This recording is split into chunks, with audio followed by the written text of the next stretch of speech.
Hello, Cryptonauts, and welcome back to another episode of Cryptocurrency Chat. I am your host, Blockchain John, here with my co-host, Jake Jabarelli, to give you episode 523. Yes, 523 for this Sunday, June 11th, 2023.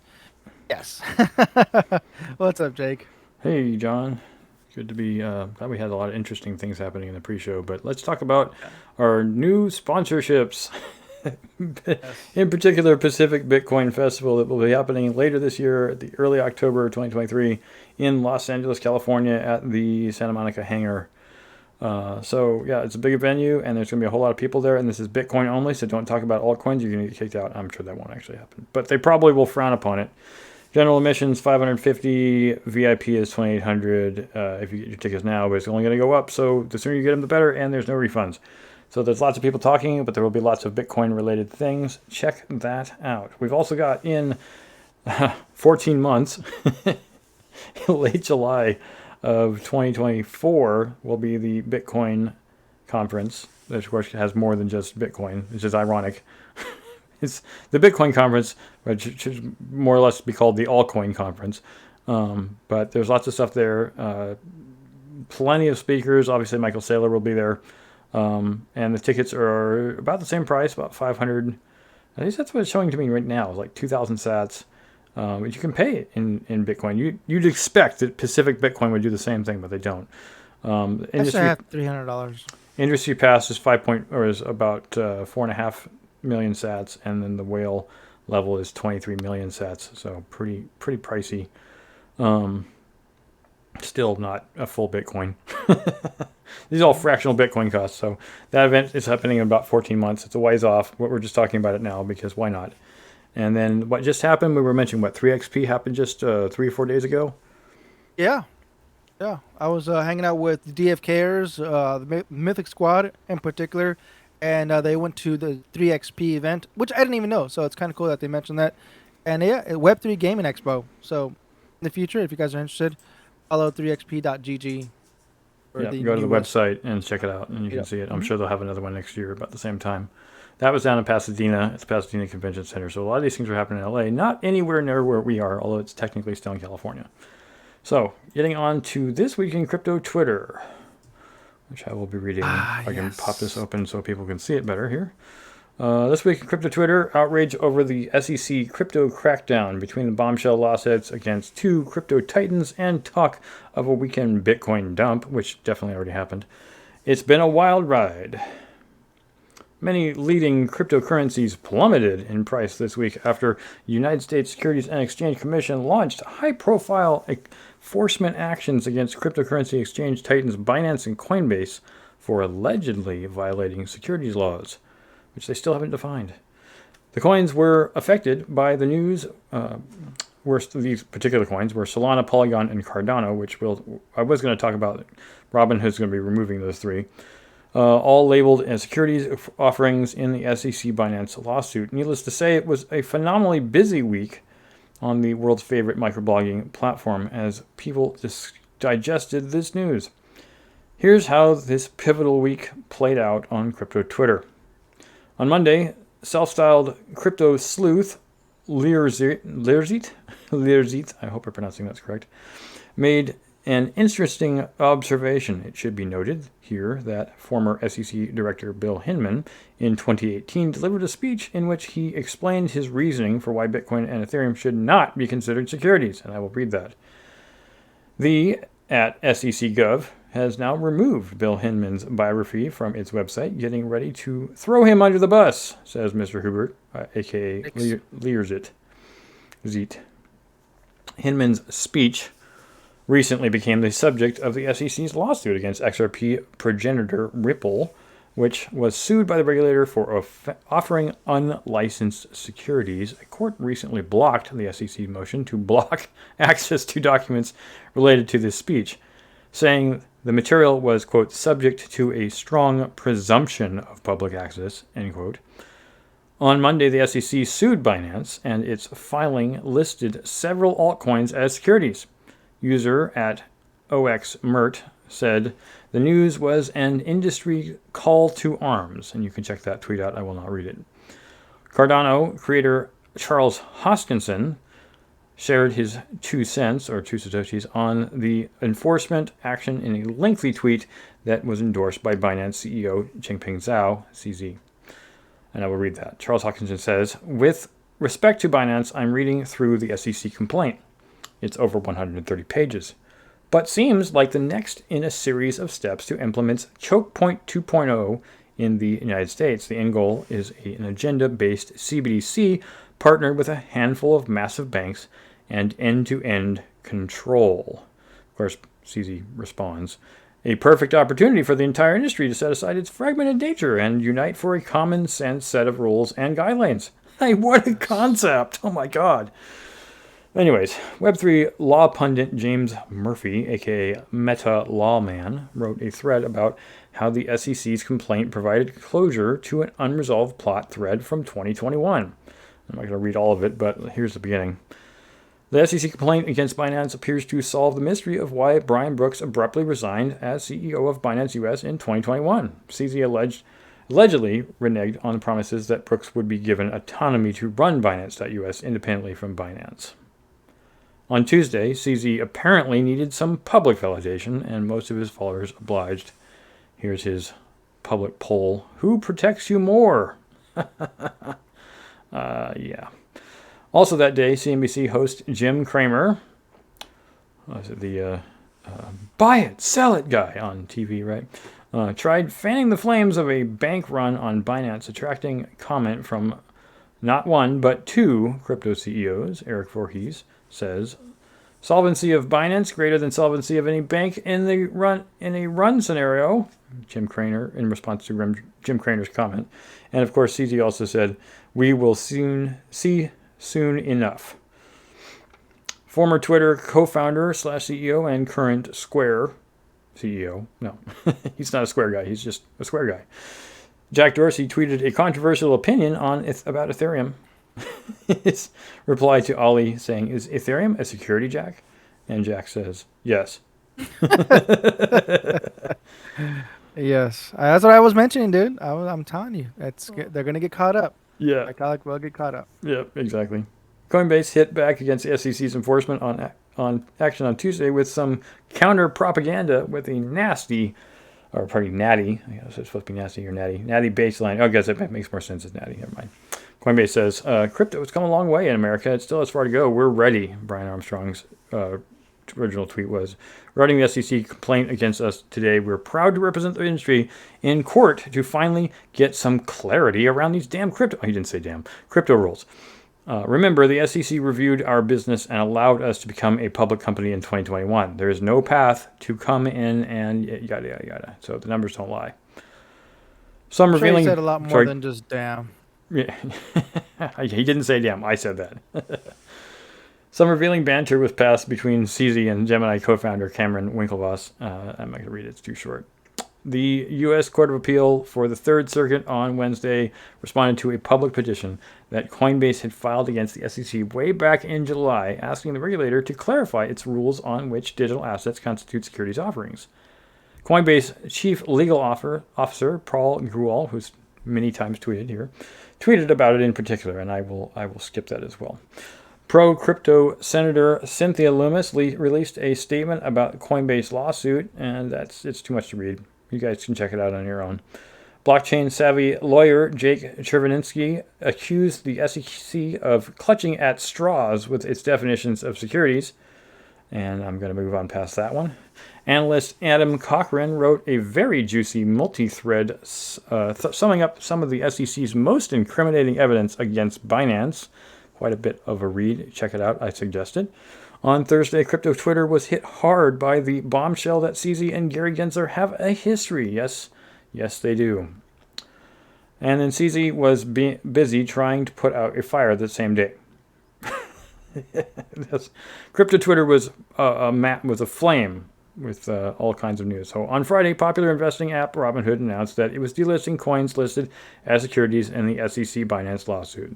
So, as I mentioned earlier, Sol, Solana, ADA, or What is 88? What's slipping my mind at the moment? Cardano. Cardano, thank you. Cardano and Poly or Matic, if they're not sold or sent, they're basically, sorry, at the end of this month, it's going to be delisted from. I mean, who invests through Robinhood anyways? But anyways, that's the case. Binance.us published a lengthy notice saying that it would be suspending dollar deposits and withdrawals as it transitions to a crypto-only exchange. We'll be talking about that later, so I'm not going to read it. Finally, the weekend brought talk of another Saturday Bitcoin dump. Dubai-based titan of crypto was among the observers who cautioned against the panic. Quote, each cycle of this kind of thing happens, he wrote.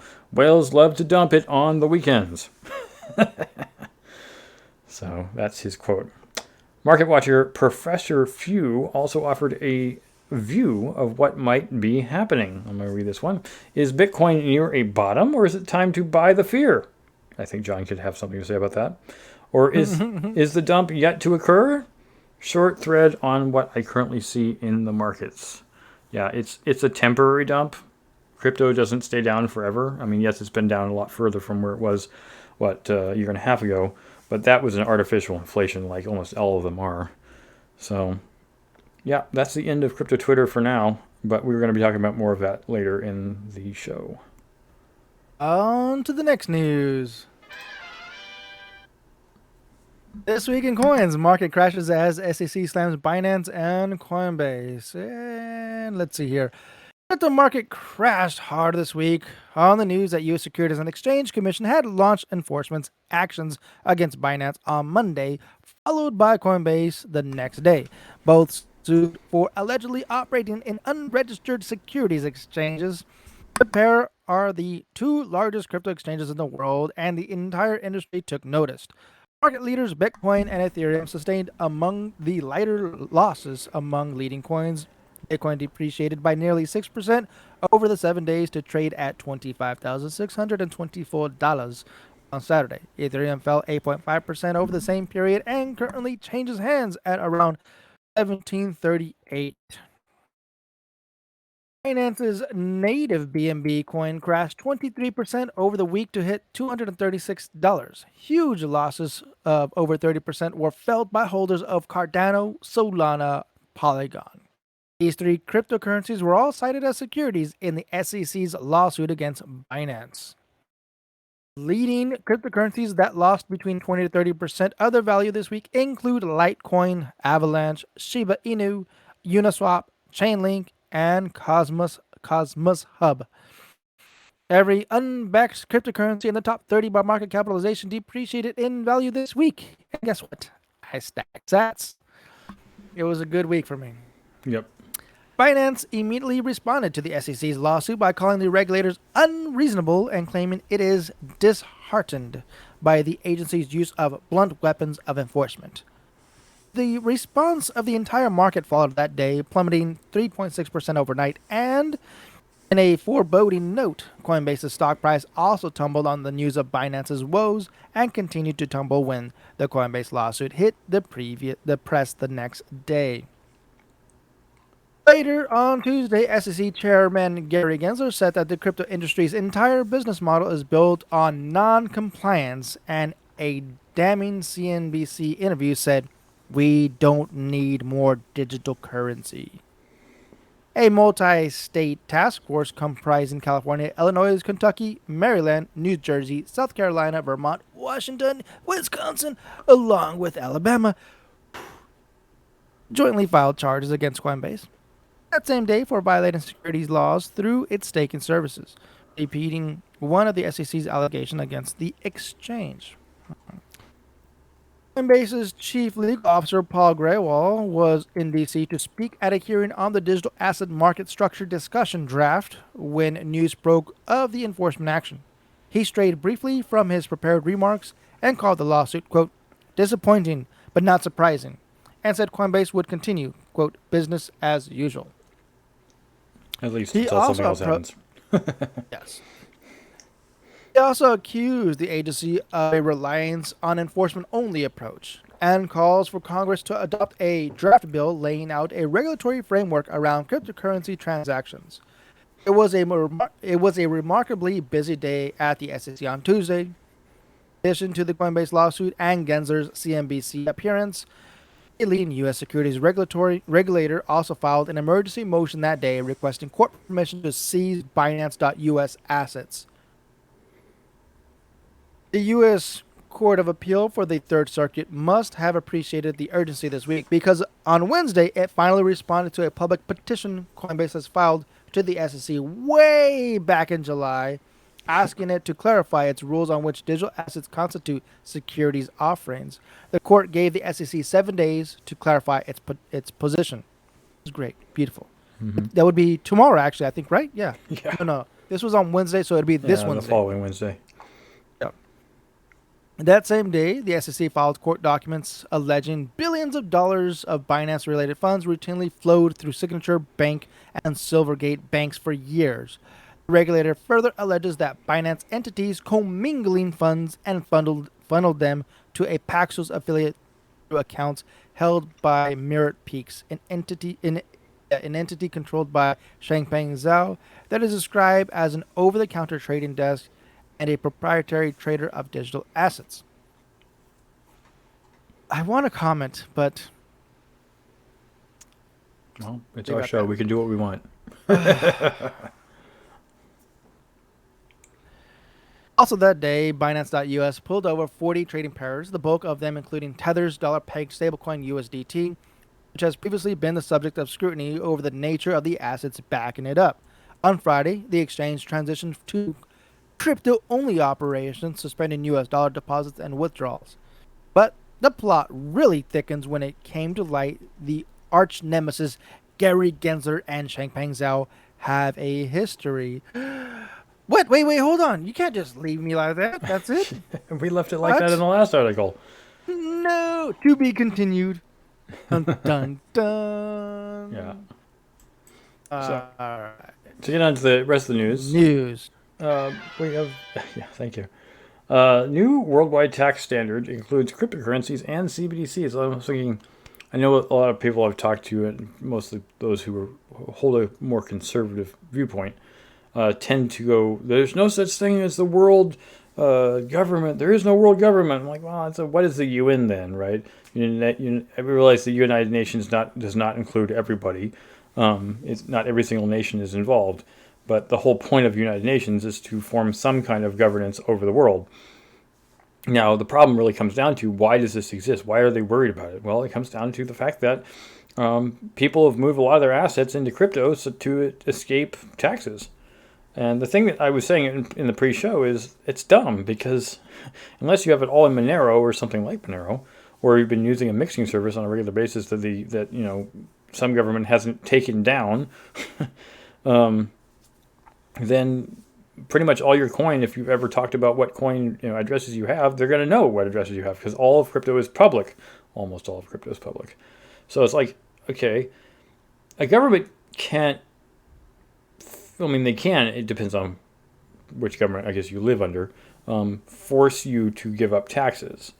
They can sanction you, they can make it difficult, make your life difficult, but it's not really ultimately kind of this, unless they throw you in jail and take your money. But even then, they can't really take your money unless they, torture you or something. I guess what I'm trying to get at is that most people are willing to some degree to pay their taxes. So in this kind of sense, the thing is just that the governments of the world are worried that it's been moved to a coin they can't control, right? And that's really what the point is.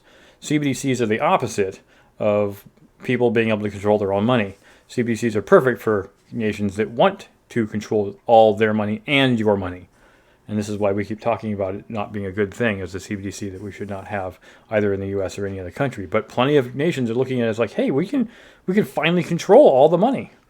If we print our own coins now and we give it to our people, they can do with it as they want. A way to get around sanctions as well, because that's one of the most biggest things that these nations are trying to get out when they're being suppressed by the state, right? Or by some other state, yeah. You can't do anything because when the United States is like, stopping these nations' funds from being moved, well, right. They can't do anything. Have a thriving economy. Yep. They want to be able to move forward, right? Yep. They want to have their own money that they can deal with it on their own, right? Yeah. With the CBDC, they're like, dude, forget it. You guys can keep that money in the bank. You Yep. know, we'll Yep. just make our own. We'll make our own. Well, I mean, not like to say that they don't have their own, but a lot of people, it's a lot of people may not realize that even if you create a CBDC, that is, other nations create a CBDC, they're still going to have to trade with other people. So the reason that Bitcoin is great is because it's universal, right? Or well, international, and so that everyone can use it. No one controls Bitcoin. No one controls Bitcoin, um, and so anyone in the world can use it. Anyone in the world can send money anywhere in the world without having to talk to a wire service, or Amex or Mastercard or Visa. You just pay the fee. It may take an hour to send it, but you can send it. And so I guess I, it's I, I, I sent transactions last night. We're talking about Bitcoin. I sent some Bitcoin transactions, and surprisingly, even with all this activity with ordinals and BRC20s, I found that transaction went through pretty quick. I mean, it wasn't like instant, but I'm surprised that it went in within the first few blocks. I would say within the first, I don't know, 2 to 3, no, 2 blocks at most. First 2 blocks. It's not bad at all, considering that the blocks are 90 to 100% maxed out yeah, continuously. That's crazy yeah, for my transaction to be accepted. Of course, I was paying. Well, I was paying average. I wasn't paying low. I was paying average, and it still went through. Like, not yep, bad. yeah. It's good to see that it's possible still to send. But the point I'm trying to get at is the practicality of what's possible. If you do form your own CBDC, you're still going to have to. I mean, within your own country, it might work just fine. But as soon as you need to buy something from another country, you need to make sure that that country is willing to accept your CBDC. And if they don't, then you're still going to have to go back to using Bitcoin or using that world currency, aka the US dollar. So it, I think it's nice to see the example of El Salvador forcing its people to use Bitcoin, and or at least in their case, Satoshis and Lightning. But the the trouble is, can you get people to actually use it? They used it by giving them money, saying, "Here's $20 worth of Bitcoin. We're encouraging you to use this." Some people just took it and converted it back to, whatever their current local currency is. But the fact is, El Salvador was trying to get off the U.S. dollar because they use the U.S. dollar as their primary currency. They don't want to do that anymore. But if you need to trade with another country, whether it be the U.S. or Russia or Syria or whomever, you still need to be able to give them something that they want. If they don't want your currency, then what use is it? So there, I think that all countries want a currency like Bitcoin that is free from the U.S., free from China, free from North Korea and or Saudi Arabia or any of the other nations in the world who might want to control the world. And I think Bitcoin at this very moment can do that for pretty much everybody. And that's the reason I I think want to that read this quote it's here. important. So go ahead. There's a quote here that says, "Our new international tax transparency standards aim to further strengthening efforts to tackle tax evasion in a digitized and globalized world economy." Tweeted Matthias Matthias. Corman, Matthias. Matthias Matthias Corman, Secretary General of the OECD, on Thursday. I want Yeah. you to pay taxes, man. That's what I think would happen with like Binance and stuff. They're just not fronting the bill like the way FTX was. FTX was Right. just Well, part of the over. It was problem, just I mean, dumping maybe money. not FTX, but part of the problem that we're struggling, and all these major exchanges are struggling with, is that they don't know what the rules are. Mhm. Now, I think that Jerry Gensler is kind of like, you know what the rules are, you just refuse to follow them. But if everyone's saying the same thing, that they don't understand what the rules are, I think maybe the rules need better definition. So I'm gonna get off They this thing don't. and They literally don't exist. yeah, That's the problem. yeah, They well, there is nothing there. Zero. and that You yeah, they're know. still getting sued over being in securities when there's no rules about saying what they are as securities. It's sad. Yes. It's So there disappointing. are no. So there are rules about a security in Coinbase and Binance and just about every other exchange that's trying to be self-regulating. They're doing everything that's there. They have a lot of lawyers that is doing everything that they can to be regulated. They want to be You know this. We've been following this for a long time. Hmm. They want to do their best to stay in line. Right. they do everything that they can. And Coinbase even gets listed, right? They got an IPO. They came out. They're legal. All is good. They were looked very well. Their company was looked very very well, right? But all of a sudden, a year later, they get bumped in the head. Like, you know what? You're actually selling securities. Well, what the hell? It doesn't make sense. Right. Oh, yeah, it's an echo chamber now, man. I've been hearing the same thing over and over again. And it's frustrating because this is nothing new. It's been happening for so long that at this point, dude, Uncle Gary's got to go. We need somebody that's actually going to take action. Because this action by enforcement is not the way to go. Nope. All right. Next news. Ethereum. Oh wait, hold on. We need a little and All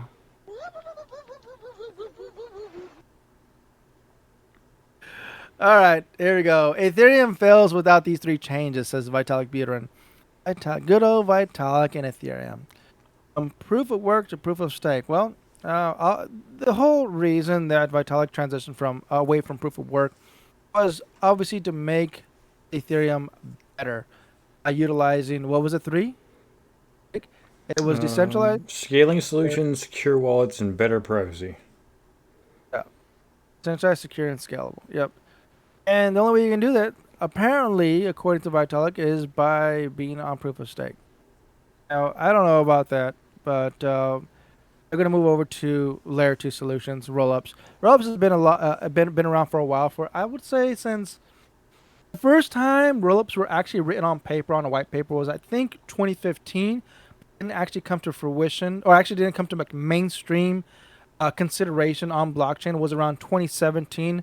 But people weren't really paying attention to rollups at that time because you recall 2017, everything was bull run.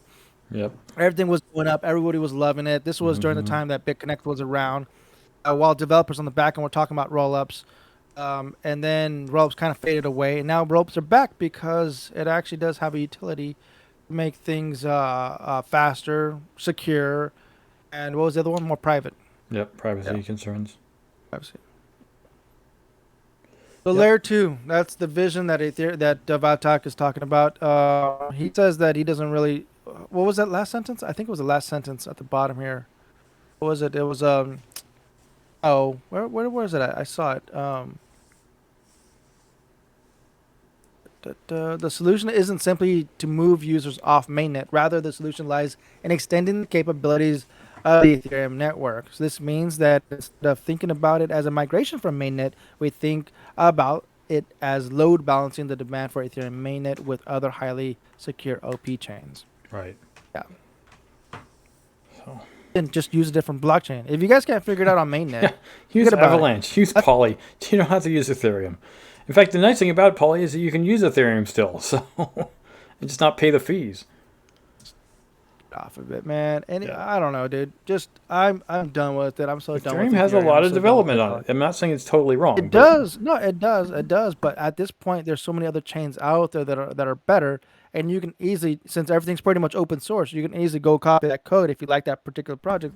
Copy that code, merge it over to whatever chain you want it to now. Right. There's so many layer ones. Yeah. Go somewhere else. Do more things. Yeah.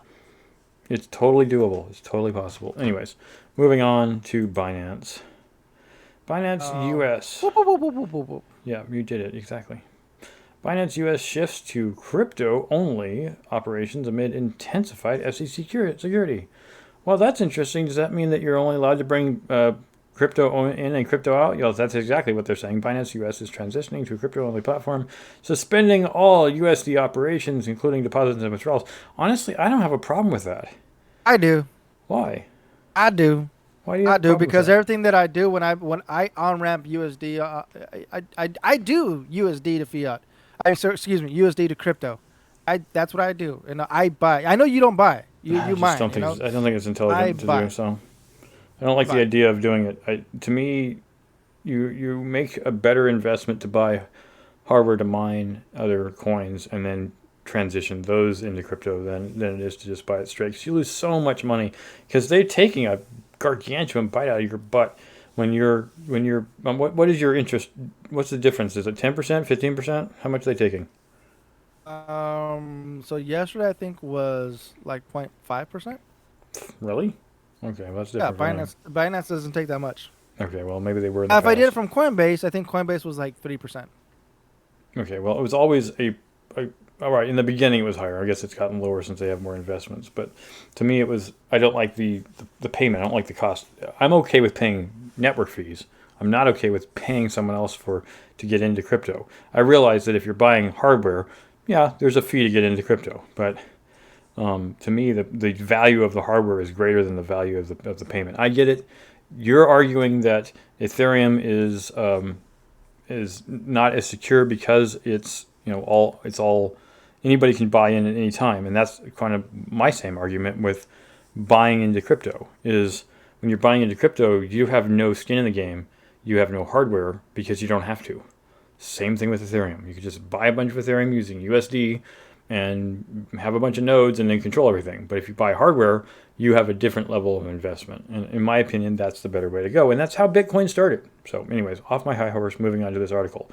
Um, the reason that Binance US is doing this is to keep away from a lot of investment from people who are in the US who are just pushing US dollars into crypto, and two, it's it's keeping the regulators out because there's no way for a person to get in with fiat dollars and not have to worry about dealing with holding US dollars in cash, or for that matter, giving people US dollars in cash when they try to cash out. So I mean, it's a practical reasoning.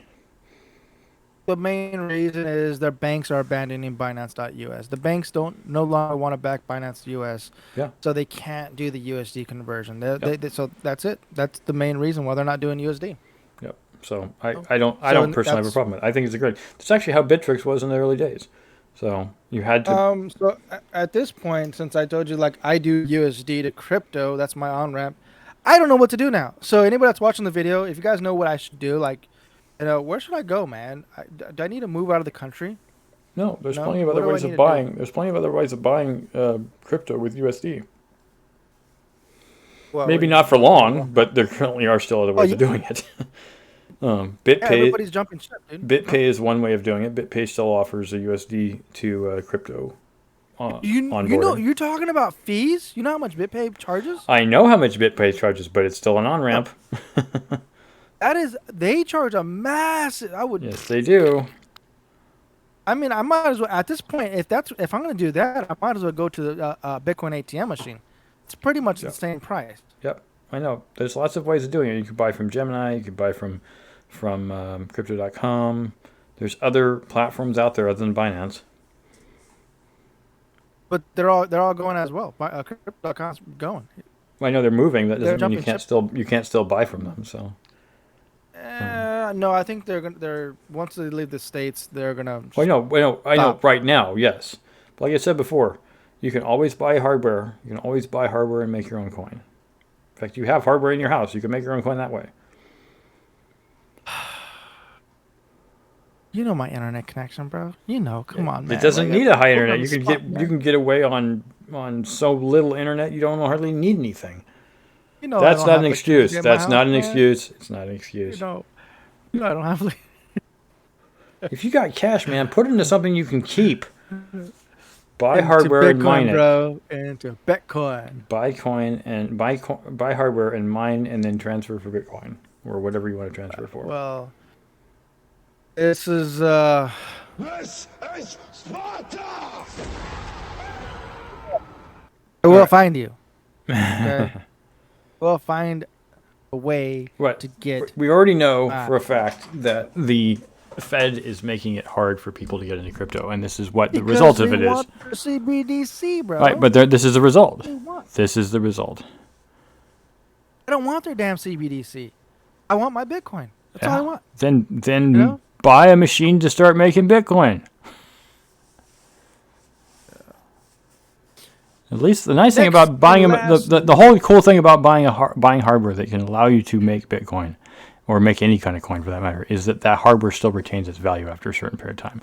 So it's like buying a house, paying yourself back, and getting something else out of it. It's a dual function. That's the reason you should do it. All right, moving on. Last news of the day. Hyperplay. Actually, is this yours? Nope, it's yours. Mine. Hyperplay raises $12 million to accelerate Web3 game launcher. Like we were just mentioning earlier, right at the beginning, we're talking about 3XP, right? Mm-hmm. 3XP, Web3 Game and Expo. I just want to plug that in one more time. Hyperplay, another company, raising a lot of money, a few $1 million to do Web3 gaming, which is the next. We've been talking about this for a while, Jake and I. We've been talking about Web3 gaming because it's growing, and we knew it was going to continue to grow. Now you're going to get some like AAA game companies out here that we just saw at 3XP. There's a lot of really good games out there, man. Mm-hmm. A lot of really good games that exist right now that are just I would consider AAA games or borderline AAA games. Really good stuff.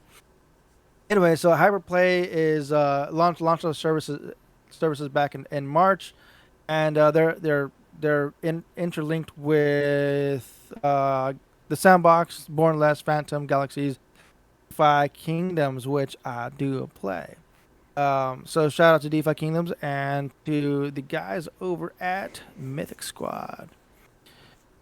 All right, what else? However, the launch also aggregates traditional video game listings from popular stores like Epic Games and Good Old Games, which is pretty cool because that's once again like AAA games. Like you're on ramping to all these companies, which is good. Actually, Jake, you were talking about gaming platforms competition, right? So that's a really good thing. That means these platforms are listing their games on the platforms. They got to put better and higher quality games on the platforms. Mm-hmm. So there's a few companies out there that are doing this. This is just one of them for fundraising the money. If they have a little extra, throw some our way. It'd be great. That's all I have. Yeah. No, it's great to see a yet another platform becoming available because it creates more competition, creates more possibility, and honestly, it pushes the tech. The more we can push the tech, the better, because the more people will get involved in this, and the less it will be so heavily dependent upon individual companies to make this thing possible. You'll be able to, like you said, I'm all for, and NFTs is indirectly related, but I'm all for NFTs because they allow you to hold on to your assets after the game. Even if the game, if the game company dries up, the NFTs will still be useful for something. Oh, well, yeah, hopefully. Yeah. But you own your stuff. It's yours. And you can trade it on the open market, which is even more awesome. So I'm very much in favor of seeing more Web3 gaming platforms show up. Well, with Jake, that, this is all I want to say to you. Thank you for your patronage. Yes, all your patronages. With that, there is. Thank you all for watching. Please check out our coin tree. You can donate in whatever manner you feel appropriate through various coins we have available: Bitcoin, Ethereum, Dogecoin, Litecoin, Tron, Monero, Binance, BAT, Library, HNT, that's Helium, Matic, Raven, or Evermore, which both have asset-aware wallets. You can also donate in fiat if you wish, PayPal. You can also catch our Patreon with all of our pre- and post-show, as well as all of our interviews. Odyssey for getting all of our content in video format without any ads, which is amazing. You can get us on YouTube. If you do, we appreciate the likes and the subscribes. Twitch for our streams, which you can catch the live show and see everything. Spotify podcast if you just like the audio, listen in your car or when you're doing something when you don't want to have to watch what we're doing. And, of course, Twitter for John's updates and everything that we're doing on a regular basis. Discord, you can check out and get C3 Media tokens to see news and talk to people who are similar interests in crypto. With that, thank you all for listening. As we say at the end of every single show, stack sats and hodl. And hodl. Adios. Adios.